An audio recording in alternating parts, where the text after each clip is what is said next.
Genesis chapter 9। फिर परमेश्वर ने नूह और उसके पुत्रों को आशीष दी और उनसे कहा कि फूलो फलो और बढ़ो और पृथ्वी में भर जाओ। और तुम्हारा डर और भय पृथ्वी के सब पशुओं और आकाश के सब पक्षियों और भूमि पर के सब रेंगने वाले जंतुओं और समुद्र की सब मछलियों पर बना रहेगा। वे सब तुम्हारे वश में कर दिए जाते हैं। सब चलने वाले जंतु तुम्हारा आहार होंगे। जैसा तुमको हरे हरे छोटे पेड़ दिए थे, वैसा ही अब सब कुछ देता हूँ। पर मांस को प्राण समेत अर्थात लोहू समेत तुम न खाना।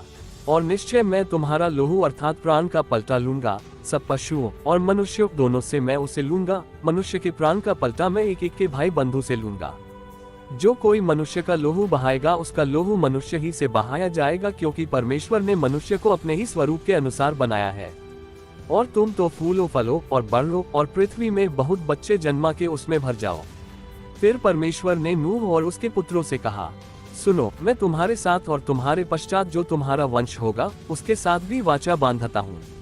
और सब जीवित प्राणियों से भी जो तुम्हारे संग है, क्या पक्षी, क्या घरेलू पशु, क्या पृथ्वी के सब बनेले पशु, पृथ्वी के जितने जीव जंतु जहाज से निकले हैं, सबके साथ भी मेरी यह वाचा बंधती है। और मैं तुम्हारे साथ अपनी इस वाचा को पूरा करूंगा कि सब प्राणी फिर जलप्रलय से नाश न होंगे और पृथ्वी के नाश करने के लिए फिर जलप्रलय न होगा।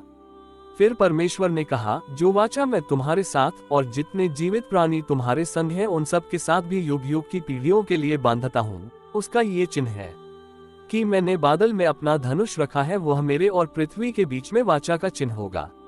और जब मैं पृथ्वी पर बादल फैलाऊं, जब बादल में धनुष देख पड़ेगा, तब मेरी जो वाचा तुम्हारे और सब जीवित शरीरधारी प्राणियों के साथ बांधी है उसको मैं स्मरण करूंगा। तब ऐसा जलप्रलय फिर न होगा जिससे सब प्राणियों का विनाश हो।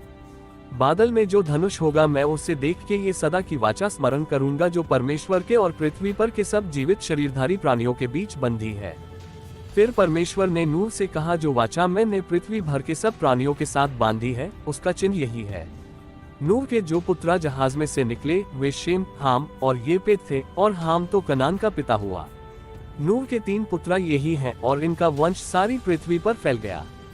और नूह किसानी करने लगा और उसने दाख की बारी लगाई।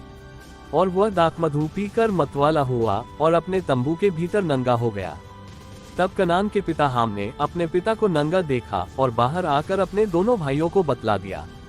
तब शेम और येपेत दोनों ने कपड़ा लेकर अपने कंधों पर रखा और पीछे की ओर उल्टा चलकर अपने पिता के नंगे तन को ढांप दिया। और वे अपना मुख पीछे किए हुए थे, इसलिए उन्होंने अपने पिता को नंगा न देखा। जब नूह का नशा उतर गया, तब उसने जान लिया कि उसके छोटे पुत्र ने उससे क्या किया है। इसलिए उसने कहा, कनान शापित हो, वह अपने भाई बंधुओं के दासों का दास हो। फिर उसने कहा, शेम का परमेश्वर यहोवा धन्य है और कनान शेम का दास होवे। परमेश्वर येपेत के वंश को फैलाए और वह शेम के तंबुओं में बसे और कनान उसका दास होवे।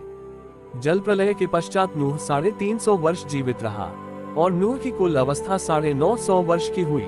तत्पश्चात वह मर गया।